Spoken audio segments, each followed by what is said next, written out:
السلام عليكم، ازيكم حبايبي؟ عاملين ايه؟ يا رب تكونوا بخير. تعالوا بقى مع بعض، بما ان احنا خلاص دخلنا على المدارس، كل سنة وانتم طيبين. يا رب بالتوفيق والنجاح لاولادكم. نعمل مع بعض وصفات حلوة جدا بحشوات من ضمن الوصفات اللي احنا عملناها، ان شاء الله تكون بسيطة وسهلة ليكم. هنعمل بقى ايه؟ وصفة كده تغنيك ان انت كل يوم تجيبي عيش فينو حيرة. كل يوم هنعمل سندوتشات ايه؟ هتعمليها تحطيها طول الاسبوع في الفريزر معاكي، وقت ما تعوزيها هتطلعيها على طول تسخنيها، تبقى جاهزة للأخذ في اللانش بوكس أو حتى للفطار أو للعشاء. ان شاء الله الوصفة بتاعتنا تعجبكم وتنال رضاكم. شايفين شكل المعجنات بتاعتنا عاملة ازاي؟ بسيطة وسهلة جدا، لا هتخمري بقى ولا هتعجني كتير ولا اي حاجة. ونتيجتها طالعة تحفة، اللهم بارك، طرية جدا. هتقعد معاكي فترات طويلة جدا جدا، وان شاء الله الوصفة بتاعتنا تعجبكم وتنال رضاكم. تعالوا بقى بينا مع بعض نصلي على الرسول ونشوف عملنا الفطاير بتاعتنا ازاي. اللهم صل وسلم وبارك عليك يا حبيبي يا رسول الله. تعالوا بقى حبايبي بينا نبدأ ونشوف عملنا الفطاير بتاعتنا ازاي. اول حاجه معايا بوله فاضيه، هبتدي احط فيها المكونات بتاعتي. دي كوبايه حليب، ممكن تستغني عنها وتستخدمي ميه او لبن زبادي لو متاح. عليها باكت خميره واحد. عليها معلقتين اتنين كبار سكر. هقلب المكونات بتاعتي كلها مع بعض. اهم حاجه تدمج المكونات بتاعتك كلها مع بعض. هنزل عليها ببيضه وابتدي برضو اقلبها تاني. هنزل بقى عليها تاني. دي معايا ربع كوبايه زيت، هي كوبايه صغيره دي ربع كوبايه زيت، هاخد تقريبا منها معلقتين واخلي الباقي على جنب دلوقتي. هقلب بقى المكونات بتاعتي تاني كلها مع بعض. هركن بقى المكونات السائله معايا واجيب المكونات الجافه. انا معايا ايه ده؟ تقريبا 600 جرام دقيق. هنزل عليهم بنص معلقه ملح صغيره، وهقلب الدقيق مع الملح، مفيش اكتر من كده حاجه. وهبتدي انزل عليهم بالمكونات بتاعتي اللي انا قلبتها في البوله التانية. نزلي كل الخميره اللي في البوله بتاعتك، لان هي كميه الخميره معقوله جدا على المقادير دي. هبتدي بقى اقلب المكونات بتاعتي كده كلها مع بعض. انا في الوقت ده كل شغلي بالسباتولا زي ما انتم شايفين كده في الطبق. مش هحط ايدي دلوقتي خالص غير لما اجي الم العجين. شايفين معايا ايه تاني؟ معايا كوبايه ميه حطها جنبي كده، كل شويه بزود شويه بشويه. ما تحطيش الميه بتاعتك كلها مره واحده، لان كل النوع دقيق بيختلف حسب امتصاصه للسوائل. العجينه دي خدت مني قد ايه؟ خدت مني كوبايتين، كوبايه حليب وكوبايه ميه زي ما انتم شايفين كده. اقلب بقى كويس كده. هبتدي بقى اضيف بقى المكون اللي هيختلف معايا في العجينه جدا. هحط معلقتين اتنين كبار خل، ما حطيتهمش ليه في اول العجين او مع السوائل، لان هي في الخطوه دي بتفرق جدا. جربوها بالطريقه دي وان شاء الله تعجبكم. ابتدي بقى اشيل الاسباتولا بتاعتي والم العجين بتاعي، او الم الدقيق بمعنى اصح، لان انا مش هعجن، انا يا دوب هلم بس العجين.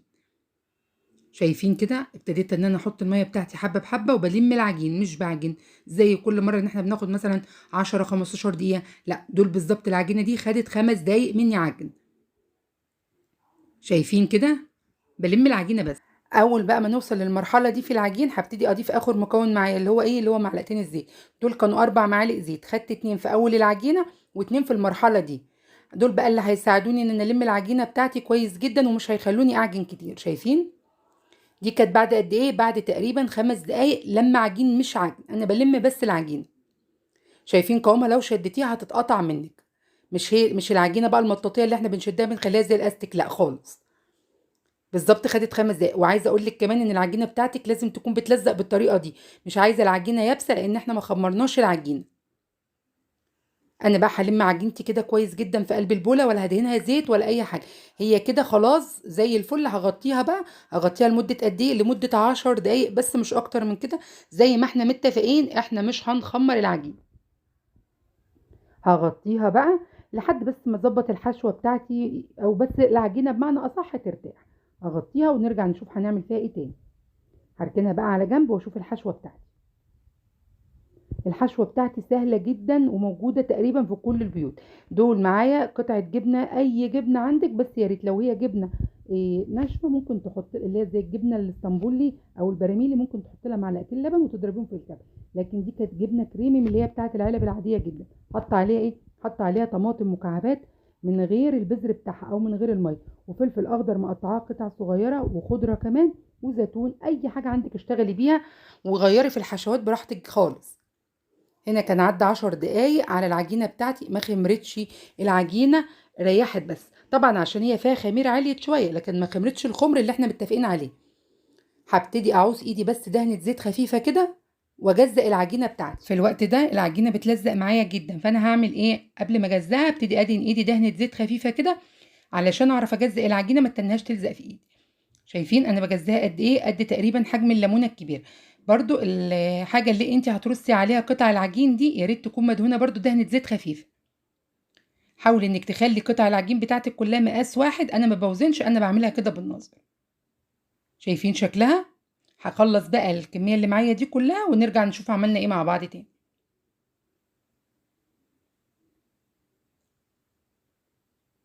هنا كنت خلصت تقطيع العجين بتاعي. شايفين اول حبه قطعتهم قدام كانوا ابتدوا يرفعوا لان طبعا العجينه بتاعتي فيها خميره. كده هغطيهم بقى بكيس عشان العجينه بتاعتي ما تنشفش، ونشوف هنعمل ايه مع بعض. على سطح العمل دهنت دهنه زيت خفيفه، ما انا ما ريحتهمش ولا سبتهم يخمروا ولا اي حاجه. خدت اول حاجه انا كورتها ابتديت افردها. بفردها دايره صغيره مش كبيره، ما ترققهاش قوي ولا تخنيها قوي. نفس الوقت الحشوه اللي انا عملتها هاخدها في الوسط كده واقوم جايه مقفلاها زي ما تكوني بتقفلي القطايف عادي خالص. اهم حاجه بس تتاكدي ان انت بتقفليها كويس عشان ما تفتحش منك والجبنه تسيح منك في الفرن.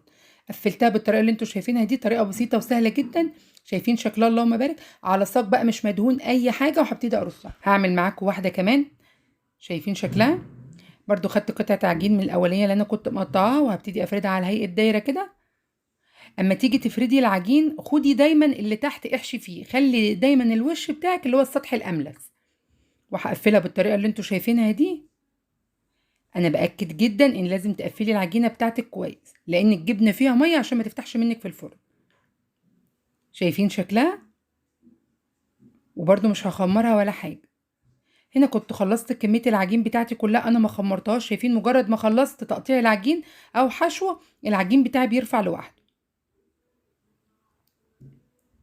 انا هنا خلاص هبتدي بقى اعمل معاكم خطوه بسيطه كده للتزيين مش اكتر، ممكن تستغني عنها خالص. دول تقريبا 5 معالق كبار دقيق، هنزل عليهم بشويه ميه صغيرين كده وابتدي اقلبهم مع بعض. عايزه القوام بتاع العجينه دي اتقل من قوام الكيك شويه. شايفين شكلها؟ لو انت حابه تستغني عن الخطوه دي براحتك خالص، مش هتفرق معاكي خالص في الطعم، ما هي الا مجرد للشكل بس. هحط عليها كمان تقريبا معلقه كبيره كده حبه البركه واقلبها. يبقى احنا خدنا ايه؟ معلقه كبيره حبه بركه، عليها 5 معالق دقيق، عليها تقريبا ربع كوبايه ميه عشان نديك الخليط ده اتقل من خليط الكيك بشويه. هركنه بقى على جنب واجيب ايه المعجنات بتاعتي نشوف هنعمل فيها ايه. ده شكلها. انا هنا هعمل بقى ايه الخليط بتاع التغطيه. عباره عن ايه؟ عباره عن ربع كوبايه لبن حليب، عليها ربع معلقه قهوه سريعه. بدايل خليط التغطيه ايه؟ ممكن تستخدمي عسل اسود بميه، ممكن تستخدمي سكر بميه، ممكن تستخدمي صفار بيضه بمعلقتين خل، وممكن تسيبيها من غير اي حاجه كده مجرد بس انك تدهنيها بدهنه زيت.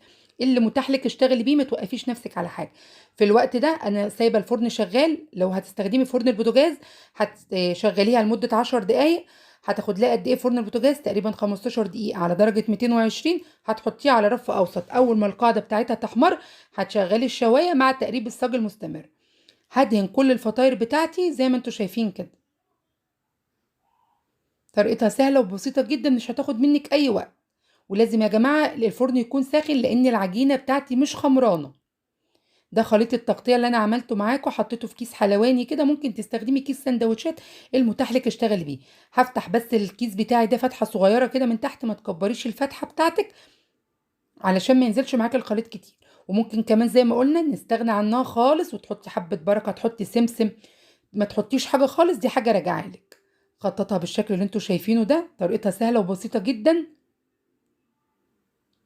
انا كنت خلصتها زي ما انتوا شايفين كده. انا بشتغل في الفرن الغاز ده. بتاخد لها هنا قد ايه؟ تقريبا 10 دقايق بس، لان الفرن ده بيبقى احمى شويه من فرن البوتاجاز.